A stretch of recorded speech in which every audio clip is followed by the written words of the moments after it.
नमस्कार साथियों। मेरे 12 मिनट के एक भाषण से 7 सेकंड की क्लिप काटकर मेरे खिलाफ एक दुष्प्रचार किया जा रहा है कि मैंने ब्राह्मणों के बारे में अपशब्द बोले हैं।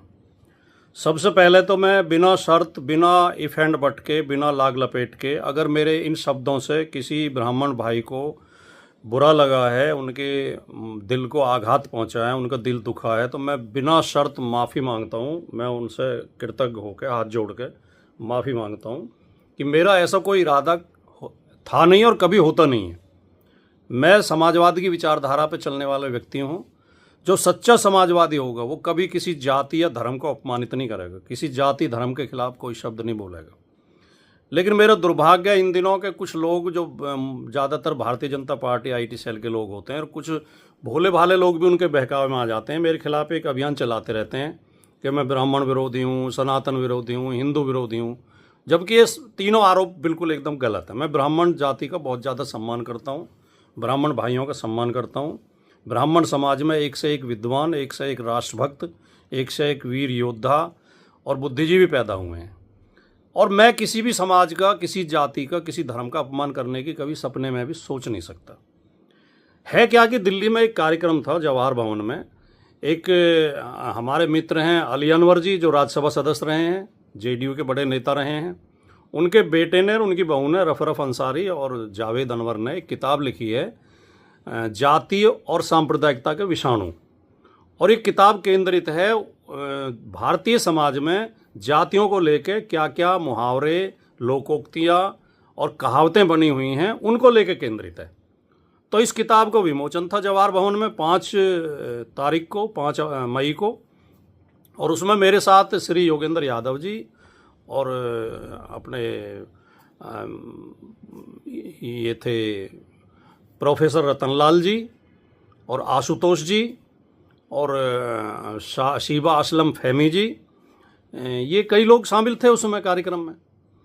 तो वहाँ जब मैं बोला तो मैंने ये बात कही, और मेरे पूरा अगर 12 मिनट की वीडियो सुनी जाएगी, मेरा वक्तव्य सुना जाएगा, तो मैंने उसमें कहा कि हमारे समाज में ये एक बुराई है कि हमने जातियों को लेकर तरह तरह के खराब मुहावरे बना रखे हैं, खराब कहावतें बना रखी हैं। और मैंने उसमें स्पष्ट तौर पर यह भी बोला कि ऐसा नहीं है कि दलित और पिछड़ों के खिलाफ ही ये मुहावरे बने हुए हैं, दूसरी तरफ के लोगों के खिलाफ भी बने हुए हैं। हमारे लोग भी उनके खिलाफ ऐसे ऐसे भद्दे वो बोलते हैं। तो ये गलत है। मैं उसका विश्लेषण कर रहा था, मैं उसका खंडन कर रहा था। और मैंने जब 2 उदाहरण दिए, तो पहले जो गुर्जर यादवों के खिलाफ एक वो कही जाती है, वो मैंने बोली कहावत कि गुर्जर अहीर कंजर, कुत्ता बिल्ली बंदर, ये 6 ना होते तो खुले किवाड़ों सोते। मैंने कहा ऐसे हमें लोग ऐसे कह के ताना मारते थे, मजाक करते थे हमारे साथ, हमें बुरा लगता था। फिर मैंने एक सज्जन को कोट किया कि उन सज्जन ने ये ब्राह्मण संबंधी ये दोहा बोला जिसमें ब्राह्मण का और वैश्य का जिक्र आता है, जिसे लेकर लोग नाराज हैं। और मैंने साथ के साथ ये कहा कि मैंने ये कभी जीवन में बोला नहीं, क्योंकि मुझे बहुत ख़राब लगा। उन्होंने मुझसे कहा था कि तुम ये सुना दिया करो। मैंने कहा मुझे इतना ख़राब लगा कि मैंने कभी बोला नहीं, और ये गलत है बिल्कुल, जो ये ऐसा नहीं होना चाहिए।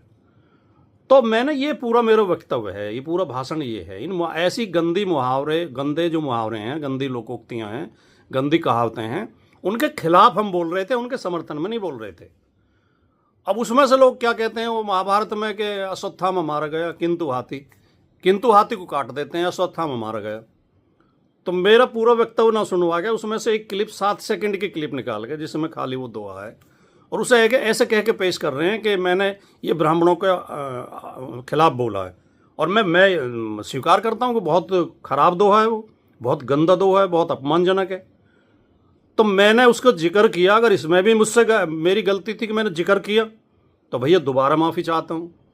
और ब्राह्मण समाज एक प्रबुद्ध समाज माना जाता है, शिक्षित और समझदार समाज माना जाता है। यार इतनी जल्दी बहकावे में मत आए करो। ब्राह्मण बंधुओं, ब्रह्म देवताओं, पूरी बात समझ लिया करो। पूरी वीडियो आप सुन लेंगे तो आपकी शिकायत दूर हो जाएगी। और मेरे जैसा आदमी, ब्राह्मण तो बहुत शानदार और बहुत सम्मानित जाति है।